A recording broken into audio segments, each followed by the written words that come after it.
ओम ध्याये सदा सवितृमंडल मध्यवर्ती नारायण सरसिजा सन सन्नभिष्टि केयूरवांगनकर कुंडल किरीटी हारय हिरण्यमय वपुर शंख चक्र। नमस्कार, स्वागत है आपका आचार्य वाणी में। मैं आचार्य डॉक्टर विक्रमादित्य आपके साथ हूँ और आज का विषय है सिंह राशि वालों के लिए जो ये अप्रैल का मध्यकाल है उसमें ग्रहों का योगायोग किस प्रकार का रहेगा। सिंह राशि वालों, सबसे बड़ा परिवर्तन आपकी राशि के दृष्टिकोण से इस वक्त अप्रैल के मध्य में होने वाला है कि आपकी राशि के स्वामी जो हैं वो अपने उच्च पद को प्राप्त करने वाले हैं और उच्च पद भी ऐसा है कि भाग्य में जाकर विराजमान होने वाले हैं। कुछ ऐसे खास सूत्र रहेंगे, यदि आप उनका पालन कर लें। जी हाँ, कुछ खास बातें। देखिए क्या होता है कि हमको देश काल समय को देखते हुए, देश काल परिस्थिति को समझते हुए कार्य करना चाहिए। अब जो कार्य करने वाले बरसात में है, यदि हम उनको सर्दी में करेंगे तो परेशानी में फंस जाएंगे। और जो कार्य हमको जो जिस समय को देखते हुए करने का प्रयास करना चाहिए, दिशा का निर्देश कर पालन करना चाहिए, तो उनके हिसाब से काम करने से क्या होता है कि वो कार्य बहुत जल्दी संपादित हो जाता है और सुंदर रूप में संपादित होता है। ज्योतिष का यही प्रभाव है कि देश काल परिस्थिति को समझ के कार्य करने का प्रयास करें। तो सिंह राशि वालों, आपके राशि के स्वामी सबसे बड़ा परिवर्तन की तरफ जा रहे हैं और ये परिवर्तन जो है वो बहुत महत्वपूर्ण रहेगा आपके लिए। इसके अलावा इस अप्रैल के मध्यकाल में कई ग्रहों का परिवर्तन, शुक्र ग्रह मार्गी होने की तरफ जाएंगे और एक शुक्र ग्रह जो आपके विशेष तौर पर जहाँ चल रहे हैं वो एक प्रबल राजयोग बनाते दिखाई दे रहे हैं इस वक्त गोचर में आपकी राशि के दृष्टिकोण से। दशम भाव के स्वामी हैं, उच्च के होकर मार्गी अवस्था में अष्टम भाव में चल रहे हैं। तो ये बहुत बढ़िया सा कहीं ना कहीं आपके लिए कई रास्ते, यानी कई लाभ के रास्ते, सम्मान के रास्ते, रुके हुए कार्यों को पूर्ण करने के रास्ते खोलते दिखाई दे रहे हैं। इस अप्रैल के मध्यकाल में कई बार आपकी राशि के दृष्टिकोण से कई प्रकार के सुंदर योग बनते दिखाई देंगे जो बृहस्पति और चंद्रमा के संबंध के कारण बनेंगे और कई दिन हम कहेंगे कि मध्यकाल में बहुत सारे दिन आपके लिए बड़े अच्छे से उन्नति करने के दिन दिखाई देते हैं। समय को पहचान लीजिए, लेकिन शनि का उपचार आपको करना पड़ेगा क्योंकि शनि महाराज आपके लिए ढैया जो चला रहे हैं वो कहीं ना कहीं थोड़ा सा पीछे खींचते दिखाई दे रहे हैं। यदि नौकरी में है तो ध्यान रखिएगा, कहीं सब कुछ बढ़िया होते हुए भी, शुक्र और सूर्य का परिवर्तन होते हुए भी शनि महाराज टांग को पीछे खींचते दिखाई देंगे। यदि व्यवसायिक दृष्टिकोण से देखा जाए तो इस वक्त ग्रहों के दृष्टिकोण से कई सफलता के रास्ते बनते दिखाई दे रहे हैं। वहीं स्त्रियों के लिए बात देखा जाए तो स्वास्थ्य के मामले में थोड़ा ध्यान रखने की ज़रूरत है और वहीं बच्चों के मामले में देखा जाए तो थोड़ा जिन बच्चों की राशि है सिंह राशि है उनमें पढ़ाई में थोड़ा सा शनि का जो स्वभाव है ना, शनि जो प्रभाव डाल रहे हैं, दृष्टि डाल रहे हैं, विद्या वाले क्षेत्र में कहीं ना कहीं कष्ट देते दिखाई दे रहे हैं। तो आप सिलसिलेवार तरीके समझ लीजिए ग्रह नक्षत्र कब क्या कैसे किस प्रकार का योग बनाएंगे और कौन सा राह आपको पकड़ लेनी चाहिए। 11 तारीख की बात करें तो शुक्रवार का अवसर चतुर्दशी तिथि है और ग्रह नक्षत्रों के दृष्टिकोण से चंद्रमा पूरी तरह से बृहस्पति से दृष्ट होकर आपकी राशि में लाभ के योग बनाते दिखाई दे रहे हैं। बस संयम रखें, जवान का जिह्वा का संयम रखते हुए कार्य करना आपके लिए अच्छा रहेगा। कल्याणकारी योग बनाने के अच्छे रास्ते बनाता दिखाई दे रहा है। ऐसे में सबसे श्रेष्ठ तौर पर आपको ये ध्यान रखना है कि केवल वाणी, संयम रखने की ज़रूरत है। बिल्कुल हर जगह कमिटमेंट करने से पहले ध्यान रखना कि क्या बोलना है क्या नहीं बोलना। कहीं गलत बोलने से कहीं ना कहीं कष्ट के योग ना हो जाए, कहीं गलत कमिटमेंट कर लेने से घर के धन आने के जो है जाने के योग ना बन जाए। तो इस बात का ध्यान रखना है। वाणी का संयम इस वक्त रखने की ज़रूरत है। बुध इस दिन परिवर्तन की तरफ जा रहे हैं, शनि के नक्षत्र में वो प्रवेश करेंगे, उत्तरा भाद्रपद नक्षत्र में मार्गी स्थिति में आ गए हैं और ये आपके लिए कहीं ना कहीं आगे जाकर पॉजिटिव हो सकते हैं, लेकिन अभी थोड़ा सा ध्यान रखने की ज़रूरत है। इस बात का अब सिर्फ वाणी के चीज़ों को मैनेज करने में थोड़ी ज़्यादा सामर्थ्य लगाने की ज़रूरत है, तो वो आपके लिए अच्छा रहेगा। 12 तारीख का दिन विशेष तौर पर ग्रह नक्षत्रों के दृष्टिकोण से देखें तो ये दिखाता है शनिवार का अवसर और पूर्णिमा की तिथि है। इस दिन सत्य व्रत रहेगा। ये सत्यनारायण व्रत जो है ना, संपूर्ण कष्टों को दूर करने वाला व्रत कहा जाता है। बड़ा सरल व्रत है। भगवान छोटी सी प्रार्थना से प्रसन्न हो जाते हैं, कथा श्रवण से ही प्रसन्न हो जाते हैं और ये बड़ा सुंदर मार्ग बताया गया है। ग्रह नक्षत्रों के दृष्टिकोण से देखिए गजकेसरी योग का निर्माण आपकी राशि में बना हुआ है। बृहस्पति महाराज आपकी राशि से हम बात करें दशम भाव में विराजित होकर धन भाव को देख रहे हैं, वहाँ चंद्रमा केतु के साथ विराजमान है। तो ये पॉजिटिव है, नेगेटिव नहीं है। इसमें थोड़ी सी कृपा देव की चाहिए और इस दिन हनुमान जयंती है। कोशिश ये करें हनुमान जी को प्रसन्न करने का प्रयास करें, क्योंकि हनुमान देव कृपा इसलिए बोले हम आपको क्योंकि शनि महाराज इस वक्त अनुकूल नहीं है और शनिवार के दिन हनुमान जयंती पड़ रही है और हनुमान जी के पास चाबी है शनि को कंट्रोल करने की है। तो कैसे करेंगे कंट्रोल? हनुमान जी का पाठ करें, हनुमान जी को प्रसन्न करें, हनुमान जी को स्वर्ण का चोला अर्पित करने का प्रयास करें, हेम शैलावदेयम कहा गया ना कि बिल्कुल ऐसा सुंदर जिस प्रकार हनुमान जी का शरीर है, इस प्रकार से उनको सुंदर देने का प्रयास करें, उनको चोला चढ़ाएं और हो सके तो स्वर्ण का जो चोला होता है उनको अर्पण करने का प्रयास करें, वो आपके लिए बहुत सुंदर रहेगा। और साथ साथ हनुमान चालीसा का पाठ करें। अभी यही नहीं कि हर कोई व्यक्ति ऐसे ही करे, आपकी श्रद्धा से सामर्थ्य से हम करने का प्रयास करें। सुंदरकांड का पाठ कर लीजिए, हनुमान चालीसा का पाठ कर लीजिए। सामर्थ्य हो तो सुंदर रूप से सवा मनी का भोग लगा दीजिए। फिर स्वर्ण की चोले की सामर्थ्य हो तो वो चढ़ाइए, बिल्कुल कोई दिक्कत नहीं है। लेकिन ये भी ध्यान रखें कि शुद्ध होना चाहिए। आज की तारीख में बहुत सारी समस्याएं क्या है कि चोला चढ़ाने की व्यवस्था अनादिकाल से रही, लेकिन वो चमड़े के अंदर बना हुआ जो वर्क होता है वो ना चढ़ाएं। इस बात का ध्यान रखें। तो सिंदूर खाली देसी घी में लगाना भी हनुमान जी को बड़ा कल्याणकारी हो सकता है, लाभ के योग बन सकते हैं। ऐसे में हनुमान जी के निमित्त विशेष तौर पर हमारे विवेकानंद योगाश्रम में भी सुंदर कार्यक्रम है, सुंदर हनुमान चालीसा का पाठ है, यज्ञ है और साथ साथ भंडारा है, सवा मनी का भोग। आप भी उसमें सम्मिलित हो सकते हैं और उसके लिए कोई शुल्क नहीं रखा गया। आश्रम में जो आना चाहे सब लोग आ सकते हैं, यज्ञ में बैठ सकते हैं। सुबह शाम को करीब करीब 5 बजे से लेकर रात्रि में 11 बजे तक ये कार्यक्रम रहेगा। हाँ, अगर आप नहीं आ पा रहे हैं, किसी के द्वारा करवाना चाहते हैं, पंडित जी की व्यवस्था कराना चाहते हैं, तो उसके लिए व्यवस्थाएं हैं, वो बजान कर सकते हैं। उसकी थोड़ा बहुत दक्षिणा भी होगी ज़रूर। 12 के बाद 13 तारीख की बात कर लें, रविवार का दिन है और ये दिन ग्रहों का परिवर्तन का बहुत सुंदर योग बना के लेके आ रहा है। इस दिन वैशाख की प्रतिपदा है, शुक्ल पक्ष, वैशाख का महीना आरंभ हो जाएगा। वैशाख का महीना बड़ा कल्याणकारी महीना माना जाता है और ये वैशाख के महीने में कहा जाता है कि जैसे कार्तिक का महात्म्य है वैसे ही वैशाख का महात्म्य है। और इस दिन वैशाख की प्रतिपदा के दिन ही सूर्य की संक्रांति हो रही है, रविवार का दिन पड़ रहा है, साथ साथ शुक्र मार्गी हो रहे हैं और साथ साथ चंद्रमा भी परिवर्तन का योग बना रहे हैं। तो कितने परिवर्तन का योग एक साथ बना। सबसे पहले तो हृदय नाम का योग बन गया और ऐसे में कहा जाता है कि सूर्य को प्रसन्न करने के सबसे सुंदर उपाय शास्त्र में वर्णित है। उस दिन जो सूर्य को प्रसन्न करने के लिए उपाय करते हैं, भगवान सूर्य उन पर बहुत प्रसन्न होते हैं और वो अद्भुत रूप से उनको लाभ के योग बनाते हैं। तो इस बार जो वैशाख की प्रतिपदा के दिन, रविवार के दिन में संक्रांति का योग पड़ रहा है, ये हृदय नाम का योग जो निर्माण हो रहा है, ये आपके सूर्य को बहुत अच्छा बल देता दिखाई दे रहा है। सूर्य का ये परिवर्तन बहुत महत्वपूर्ण है आपकी राशि के दृष्टिकोण से। सूर्य जो है वो आपकी राशि के दृष्टिकोण से जिस राशि पे जा रहे हैं, वो कौन सी राशि पे जा रहे हैं, वो जा रहे हैं आपकी राशि के दृष्टिकोण से आपके भाग्य में जाकर विराजमान हो जाएंगे, मेष के उच्च के हो जाएंगे। तो क्या कहा जाता है कि भाग्य में जोर जबरदस्ती लाभ के योग बनाते दिखाई देंगे। और ऐसे में ग्रहों के ज्योतिष के दृष्टिकोण से यदि प्रभाव समझा जाए तो बहुत ही सुंदर होता है। ऐसे में आपके स्वभाव में यदि बहुत बैलेंस होकर आप चल लिए, ध्यान रखिएगा बैलेंस होकर चलें। बहुत ज़्यादा गर्म, बहुत ज़्यादा नरम स्वभाव वो नुकसान दे सकता है, इसलिए बैलेंस होकर चलने की ज़रूरत है। ये आपके लिए उन्नति का मार्ग है, भाग्य जगाने का मार्ग है। सूर्य उच्च के होकर भाग्य में जाकर विराजमान होते दिखाई दे रहे हैं। अष्टम भाव, बंधन वाले भाव, सूर्य जैसे जिस प्रकार का योग बना रहे थे, राहु के साथ, शनि के साथ बड़े बंधे हुए महसूस कर रहे थे। दो पाप ग्रहों के साथ युक्त होकर सूर्य जो राजा हैं इस वर्ष, वो बहुत सारे बंधन में, और आपकी राशि के दृष्टिकोण से अष्टम भाव, बंधन वाला भाव वहाँ उपस्थित है और वहाँ से निकलकर पूर्ण अपने शौर्य के साथ उच्च के होकर सुंदर योग बना रहे हैं। तो ये आपके लिए बड़ा कल्याणकारी योग रहेगा। पूरे महीने आपके लिए अच्छे उन्नति के साधन आपको प्राप्त होने के योग बन सकते हैं। बस ध्यान ये रखना है कि आपको विशेष तौर पर अपने स्वभाव को थोड़ा सा बैलेंस करते हुए चलना है। जहाँ भी काम करने का प्रयास करें, ना तो अति गुस्से करें, ना अति बिल्कुल सरेंडर कर दें। बैलेंस होकर चलते हुए कार्य करेंगे तो आपके लिए बहुत अच्छा रहेगा। आपकी राशि के दृष्टिकोण से हमें दिखाई देता है, ऐसे में आपके लिए राशि के दृष्टिकोण से सबसे श्रेष्ठ उपाय ये रहेगा कि इस दिन आप कोशिश करें किसी देव स्थल पर कोई चांदी के, जो यदि सामर्थ्य हो तो चांदी इत्यादि का कोई भी चीज़, थोड़े धागे से लेकर आप जैसे भी थोड़े पुष्प भी आते हैं चांदी के, वो भी दान कर सकते हैं। चांदी का कोई पात्र दान कर सकते हैं। चांदी का दान करना ये आपके लिए, आपके स्वभाव में बहुत सुंदर परिवर्तन करेगा। ईश्वर की कृपा से आपके लिए वारे न्यारे कराने के योग बना सकता है। तो ऐसे में छोटी छोटी बातें हैं, इनको यदि पकड़ लें तो बहुत सुंदर तरीके से भाग्य जागने के लिए, भाग्य जगाने का ये उपाय हमने आपको बताया, ये अवश्य करने का प्रयास करें। इसके साथ साथ इस दिन शुक्र का परिवर्तन का भी योग बन रहा है और शुक्र, जैसा हमने आपको कार्यक्रम के आरंभ में बताया कि शुक्र जो है विशेष तौर पर इस वक्त दशम भाव का स्वामी होकर आपके अष्टम भाव में उच्च के होकर चले गए। तो ये राजयोग का निर्माण बहुत सुंदर तरह से गोचर में करते दिखाई दे रहे हैं। तो ऐसे में समय को समझते हुए कार्य करें।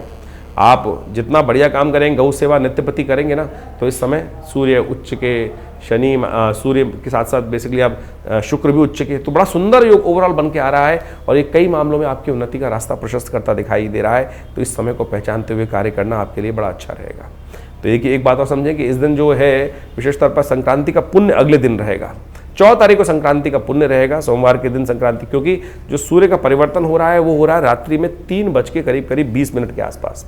तो अगले दिन कोशिश ये करें, आपके लिए सबसे श्रेष्ठ दिखाई देता है कि आप भगवान सूर्य को प्रसन्न करने के लिए एक तो नित्य प्रति जल अवश्य दीजिएगा सूर्य को, और वो भी यदि चांदी के लोटे से ही देंगे ना तो बहुत सुंदर रहेगा आपकी राशि के दृष्टिकोण से। और उसमें थोड़ा जल डाल दीजिए, थोड़ा सा बिल्वपत्र डाल दीजिए, और साथ साथ तीर्थ जल का उपयोग कर सकें तो बहुत श्रेष्ठ है।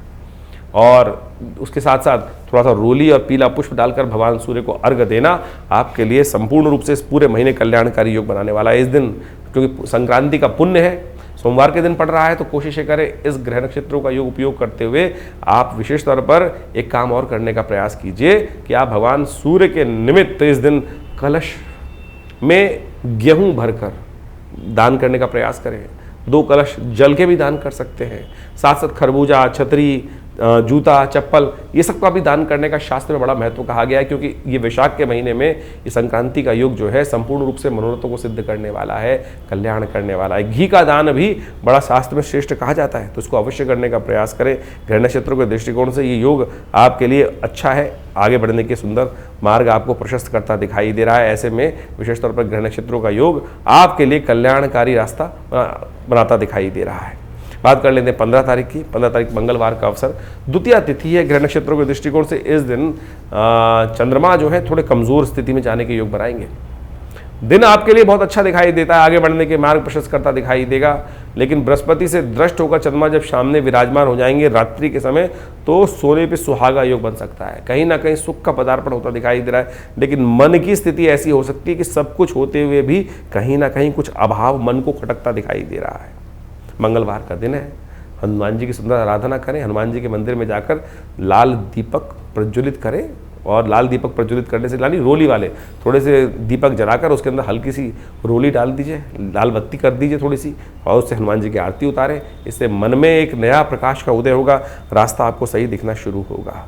16 तारीख बुधवार का अवसर, गजकेसरी योग आपकी राशि में निर्माण होकर तैयार है, और ये आपके लिए 2-3 दिन अच्छे योग बनते दिखाई दे रहे हैं। रुके हुए काम को गति प्राप्त कराने के लिए अच्छे योग बनते दिखाई दे रहे हैं। इसका पूर्ण लाभ आपको लेने का प्रयास करना चाहिए। हम कहेंगे यहाँ से लेकर 16, 17, 18, 19, 20 तक के लिए आपका दिन मुझे पूरी तरह ज्योतिष के दृष्टिकोण से अच्छा उन्नति कारक दिखाई दे रहा है, लेकिन शनि महाराज का उपचार आपको लगातार करना पड़ेगा, क्योंकि शनि इस वक्त आपकी राशि में जहाँ विराजमान है ना, वो कई मामलों में आपको आगे बढ़ने का प्रयास करेंगे, वो पीछे खींचते दिखाई दे रहे हैं। जैसे फिसलन होती है ना, वो आप 4 कदम आगे बढ़ रहे हैं तो 2 कदम पीछे हटते चले जा रहे हैं, तो अब 4 की जगह 6 कदम चलने का शुरू कीजिए, तब आपको एवरेज मेंटेन होने की, क्योंकि शनि का उपाय लगातार आपको ज़रूरी है।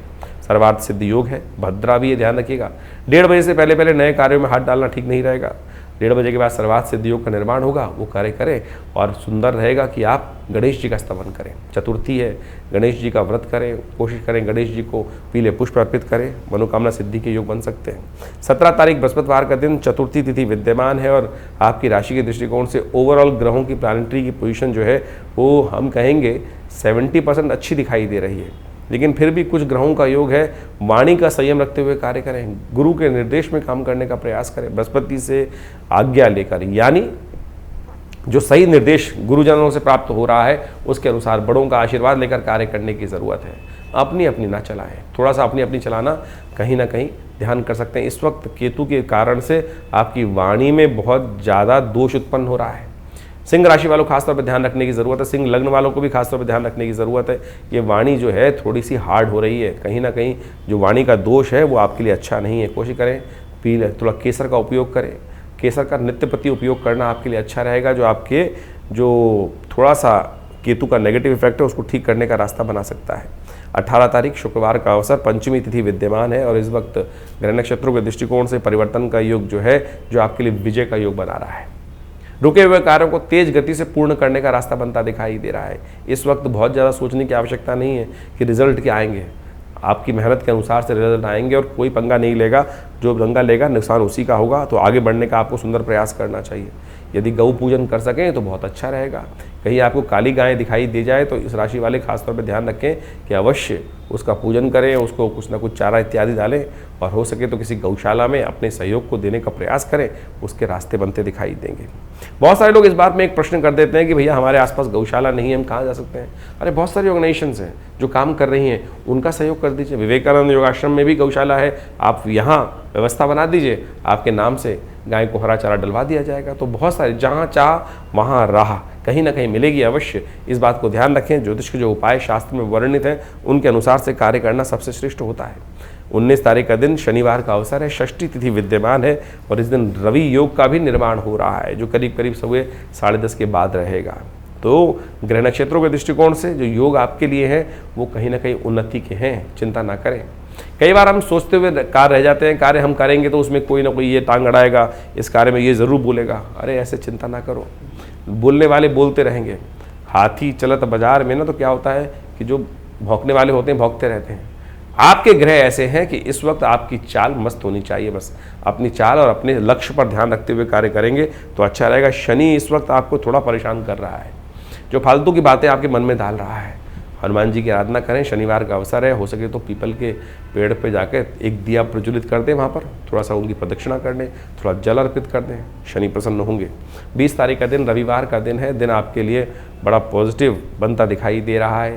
थोड़ा ध्यान ये रखने की ज़रूरत है कि दिन अच्छा है लेकिन शाम आते आते स्वास्थ्य पर आने वाले 2-3 दिनों में नेगेटिव प्रभाव हो सकता है। इसलिए ज़्यादा एंजाइटी ना पालें। मनोमस्तिष्क में एंजाइटी पालना कहीं ना कहीं कष्ट हो सकता है। हो सके तो इस दिन गायत्री का जप करें और हो सके तो नमक का दान करना चाहिए आपके लिए, वो आपके लिए अच्छा रहेगा। वैशाख का महीना अभी चल रहा है और इस वैशाख के महीने का शास्त्र में अद्भुत महत्व कहा गया है। इस महीने को जिस प्रकार से कार्तिक का महात्म शास्त्र में बताया गया है उसी प्रकार से इस महीने का भी माधव का महीना माना जाता है। भगवान विष्णु की सुंदर उपासना करने का वैसे ये सब सुंदर अवसर कहा जाता है। कहा जाता है कि इस महीने में जितना दान पुण्य इत्यादि किया जाए, स्नान किया जाए, वैशाख के स्नान का भी बड़ा अद्भुत महत्व शास्त्र में वर्णित है। तो इसके अनुसार से शास्त्र में कहा जाता है कि समस्त तीर्थों का जल गंगा के समान हो जाता है और ऐसे में तीर्थ जलों में स्नान कर कर, तीर्थों में स्नान इत्यादि कर कर पुण्य कर्म करना, पितरों के निमित्त तर्पण इत्यादि करने से समस्त प्रकार के अनिष्ट दूर हो जाते हैं। शास्त्रों में इसी प्रकार की कथा भी वर्णित आती है कि जिसके अंदर अनेक लोगों ने अपने जीवन के कष्टों को दूर करने के लिए, कहा जाता है कि एक समय में एक व्यक्ति रहता था, जीवन में कई प्रकार के कष्ट थे उसके जीवन में, और उसने जब जानना चाहा कि कारण क्या है तो मालूम चला कि पितृ प्रसन्न नहीं है, कहीं ना कहीं पितरों का के प्रति जो दायित्व है वो निर्वाह नहीं कर रहा है। तो इस महीने में उसने पूरा जो शास्त्र विधि के अनुसार से भगवान की उपासना कर कर और तर्पण इत्यादि, यज्ञ इत्यादि, गायत्री का करके सुंदर कार्य किया, उससे पितृ भी निवृत्त हुए, जीवन के कष्ट भी दूर होने के योग बनते हैं। हमारे भी जीवन में कई बार इसी प्रकार के कष्ट चलते रहते हैं, तो हमें इन समस्त योगायोग को लाभ लेते हुए कार्य करने का प्रयास करना चाहिए। और वैशाख का महीना तो खासतौर पर भगवान विष्णु को प्रसन्न करने का अद्भुत महीना, जैसा हमने शास्त्र में जो बातें हैं उसको बताई आपको। इन्हीं में परशुराम जयंती, कूर्म जयंती और भगवान बुद्ध की जयंती, अनेक प्रकार की जयंतियों का भी सुंदर समावेश इस मास में किया जाता है। और कहा जाता है कि इस मास में भगवान विष्णु का ओम माधवाय नमः इस मंत्र का जितना जप करेंगे और पीले वस्त्रों का दान करेंगे, गुड़ इत्यादि का दान करेंगे, उस सब से जीवन के कष्ट दूर होने के योग बन जाते हैं। इस महीने में एक बात ध्यान रखनी चाहिए, कहा जाता है कि नए तेल का इस्तेमाल नहीं करना चाहिए। नए तेल का इस्तेमाल जो अभी क्योंकि सरसों इत्यादि बहुत सारी फसलें आती हैं और उस तेल का इस्तेमाल शास्त्र विधि के अनुसार से कहा जाता है कि नए तेल का इस्तेमाल वैशाख के महीने में नहीं करना चाहिए और भूमि पर शयन करना चाहिए। और जितना हो सके एक समय में भोजन आहार लेते हुए अपने पितरों के तर्पण इत्यादि कष्ट जीवन से निवृत्त करने के लिए भगवान विष्णु के ओम नमो नारायणाय इति मंत्र जप करते हुए कार्य करने का प्रयास करना चाहिए। इन दिनों ग्रहों का योगायोग भी बड़ा विचित्र बना हुआ है। चतुर्ग्रही योग लगातार चल रहा है। सूर्य परिवर्तित हो जाएंगे मास के मध्यकाल में, उसके बाद फिर चतुर्ग्रही योग, पहले 5 ग्रही योग चल रहा है, फिर चतुर्ग्रही योग बनकर चलेगा। ये चतुर्ग्रही योग बड़ा प्रलंकार योग माना जाता है। इसके कारण से देखा जाता है कि कई बार प्रकृति में अप्रत्यक्ष घटनाएं घटती हैं, रोष बढ़ जाता है। और इस वक्त शनि के साथ राहु और बुध और शुक्र की युति जिस प्रकार से चल रही है, नीति कुनीति के मार्ग लगातार चल रहे हैं। और आप देख ही रहे हैं कि पूरे विश्व में कहीं ना कहीं हर कोने में, चाहे भारत हो चाहे विदेश में, कहीं ना कहीं उठापटक के योग लगातार चल रहे हैं। और ऐसे में ये स्थितियाँ थोड़ी कहीं विकट हो जाए, कोई जरूर ऐसा योग बन रहा है कि विकटता की तरफ स्थिति जा सकती है। तो ऐसे में विशेष तौर पर ध्यान रखते हुए कार्य करना चाहिए। इन दिनों लगातार काफ़ी वर्षों से आप देखें ये स्थिति चल रही है। कारण क्या है? कारण है उसका एक और, यदि इस्लाम के अनुसार से देखा जाए, ज्योतिष हर चीज़ को कालगणना के अनुसार से देखती है। हाजरी संवत के अनुसार से 14वीं सदी चल रही है और 14वीं सदी जो वर्णन किया जाता है कि वो एक धर्म एक पंथ के लिए बहुत ज़्यादा हानिकारक है। और कहा जाता है कि जितना इस वक्त आघात लगातार कुरीतियों पर हो रहा है, शायद उससे पहले कभी नहीं हुआ। इससे ज़्यादा यदि आप लगातार देखें कि एक पंथ की, विशेष धर्म की जो कुरीतियाँ हैं उसके ऊपर लगातार आघात चल रहा है। और इसी कारण से वहाँ पर पूरे विश्व में लगातार जो स्थिति बनी हुई है, अशांति की स्थिति, ये भी एक कारण है। और साथ साथ हमारे यहाँ कालगणना के अनुसार से बीसी कही जाती है। ये दौरान रुद्र की बीसी चल रही है और 20-20 वर्षों की गणनाएँ की जाती है और साथ साथ हजरी संवत का अंतिम काल चल रहा है। तो ये कहीं ना कहीं विश्व को अशांति की तरफ ले जाता हुआ माहौल बनता दिखाई दे रहा है। ऐसे में विशेष तौर पर हमको ध्यान रखना चाहिए। और इस वर्ष 2082 का जो हम कालगणना आपको कुछ दिन बताई, संवत 2082 जो आरंभ हुआ, बहुत सारे लोगों को इस बारे में भ्रांति आती है कि साल 2082 नहीं है साहब, संवत 2082 की बात करें, विक्रम संवत 2082 जो भारतीय कालगणना का वर्ष है, जो सिद्धार्थी नाम से संवत आरंभ हुआ है। उसका राजा सूर्य है और सूर्य जब राजा बन जाते हैं, मंत्री भी राजा पद सूर्य के पास है, तो कहा जाता है कि गर्मी का विकराल पर्व, अग्निकांडों का विशेष योग पूरे वर्ष बनता रहेगा। तो देखिए, जब से ये वर्ष आरंभ हुआ है, जगह जगह अग्नि की घटनाएं लगातार बढ़ती चली जा रही हैं। तो ऐसे में हमको थोड़ा सा ध्यान रखते हुए कार्य करने का प्रयास करना चाहिए। योगा योग जिस प्रकार के बन रहे हैं वो कहीं ना कहीं नेगेटिव तरफ, अशुभता की तरफ ले जाते दिखाई दे रहे हैं। प्राकृतिक आपदाओं का, ये चतुर्ग्रही योग है, प्राकृतिक आपदाओं का योग भी बोला जाता है। और जब से ये योग बना है, देखें भारत के, विश्व के कितने कितने भागों में भूकंप, प्राकृतिक आपदाएं, बाढ़ इत्यादि के, तूफान इत्यादि के योग लगातार बनते दिखाई दे रहे हैं। और सबसे बड़ा जो ये कुचक्र का योग जो है, ये कहीं ना कहीं विश्व में अशांति की तरफ ग्रह योग बनाता दिखाई दे रहा है। तो ऐसे में आप अपने भाग्य को सुदृढ़ करने के लिए जो आपको ग्रह गणना हमने बताई उसके अनुसार चलने का प्रयास करेंगे तो बहुत अच्छा रहेगा। ग्रह गणना विशेष तौर पर समस्त कष्टों को निवारण करने की तरफ जाती है। देखिए, काल, समय, जीवन जो है वो हमेशा परिवर्तन की तरफ जाता है।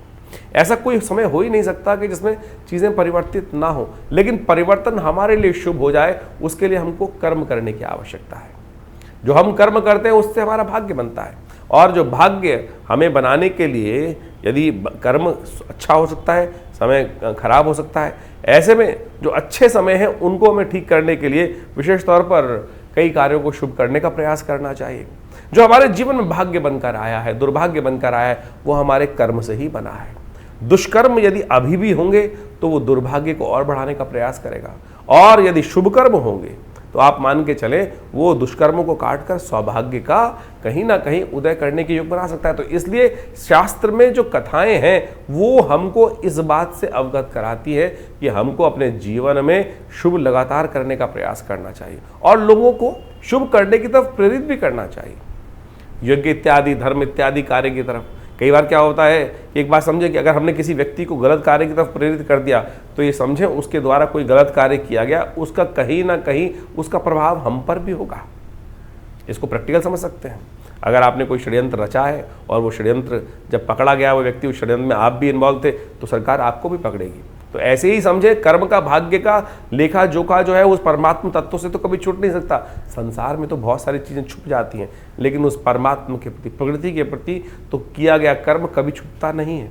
उसका तो लेखा जोखा उस धर्मराज के पास जाकर जुड़ ही जाता है। तो इस बात को समझें, लाख छुपाए संसार से हम बातें, लेकिन उस परमात्मा तत्व से नहीं छुपा सकते, अंतःकरण से नहीं छुपा सकते हम। तो इस बात को हमको ध्यान रखना चाहिए कि मनसा वाचा कर्मणा, किसी ना किसी प्रकार से कर्मों को शुभ करने का हमको यथाउचित भाव से प्रयास करना चाहिए। ये सबसे ज़रूरी बात है। और हम लगातार अपने कर्मों को शुभ करने के लिए बहुत सारे, जो हमारी भारतीय संस्कृति में देखिए क्या क्या बताया गया है, हर रोज़ कोई ना कोई उत्सव। हमारे ऋषि मुनि मूर्ख नहीं थे, बहुत चतुर थे।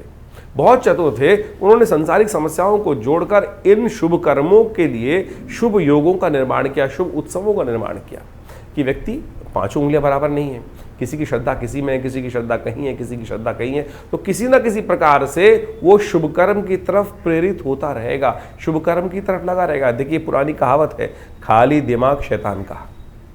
जो खाली समय होगा, कुछ नहीं होगा, तो क्या करेगा व्यक्ति? गलत कार्य की तरफ प्रेरित होगा। और आज ये उत्सव है, आज दिवाली है, आज होली है, आज सावन है, आज पूर्णिमा है, कल अमावस्या है, तो ये जब उत्सव आते रहते हैं तो कहीं ना कहीं व्यक्ति सद्मार्ग की तरफ, देखिए अपनी श्रुति को ऊर्ध्वगामी बनाने के लिए लाख प्रयास करने पड़ते हैं, लेकिन यदि छोड़ दोगे तो वो नीचे की तरफ ही जाएगी, अधोगामी ही बनेगी। तो इसलिए हमारे संत महात्माओं ने इतने सुंदर उत्सवों का निर्माण किया। और जब भी हम बात कर रहे थे वैशाख के महीने में, तो एक से एक बढ़िया सुंदर उत्सवों का योगायोग बनकर चल रहा है। संक्रांति तो हर महीने आती ही आती है, तो इसमें वैशाख के महीने में भगवान परशुराम जी की जयंती, अक्षय तृतीया, जिस दिन कर्म करेंगे तो शुभ ही होगा, तो अक्षय फल प्राप्ति के योग बनेंगे। अशुभ करोगे तो अशुभ का अक्षय फल प्राप्त होगा, और शुभ करोगे तो शुभ का अक्षय फल प्राप्त होने के योग बन सकते हैं।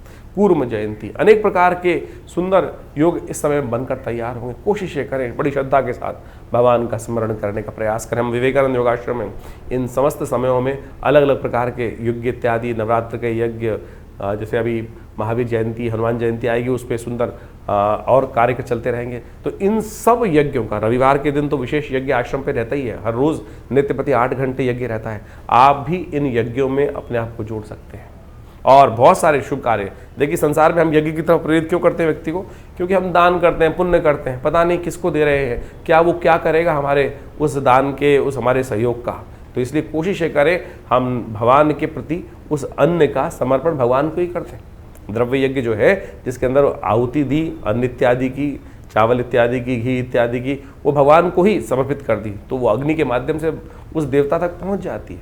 तो क्या होगा? सबसे शुभ कर्म। तो तेरा तुझको अर्पण, क्या लागे मेरा। तो इस भाव को हमको ध्यान रखते हुए कार्य करने का प्रयास करना चाहिए। समय समय पर जो उत्सव रहते हैं उन सब के बारे में हम आपको अवगत कराते ही रहते हैं। तो आप भी जुड़िए संस्थान से, और हर रविवार को जो यज्ञ सामूहिक तौर पर यज्ञ होता है, वैसे तो नित्यपति यज्ञ होता है, रविवार वाले यज्ञ में सब लोग आकर उस यज्ञ में बैठ सकते हैं। सुबह 8 बजे से लेकर करीब करीब 11 बजे तक ये कार्यक्रम रहता है। माँ भगवती के दरबार में अपनी उपस्थिति दीजिए। माँ भगवती का जो सुंदर श्री विग्रह है उसके बारे में हमने कई बार आपको बताया है। ये 400-500 साल पुराना भगवती का दिव्य श्री विग्रह है जो हमारे आश्रम में विराजित है। माँ भगवती दुर्गा का दर्शन कर कर अपने जीवन में उनका कृपा, अपने जीवन में उनका आशीर्वाद लेने का प्रयास कीजिए, देखिएगा परिवर्तन होगा। जो लोग कहते हैं ना कि हमारा समय परिवर्तन की तरफ जाता ही नहीं, अरे परिवर्तन के लिए हम कर क्या रहे हैं? हम सपनों में संसार बुनने का प्रयास कर रहे हैं, विचारों में सपनों को बुनने का प्रयास कर रहे हैं। प्रत्यक्ष कर्म क्या कर रहे हैं? यदि प्रत्यक्ष कर्म सही रूप से करें, चाहे वो साधना हो, चाहे वो मंत्र जप हो, तो देखिएगा ऐसा हो नहीं सकता कि समय परिवर्तन की तरफ ना जाए। विचार शुभ रखते हुए हमको अपने आप को शुभ कर्म की तरफ प्रेरित करना चाहिए। यही कल्याण का मार्ग है।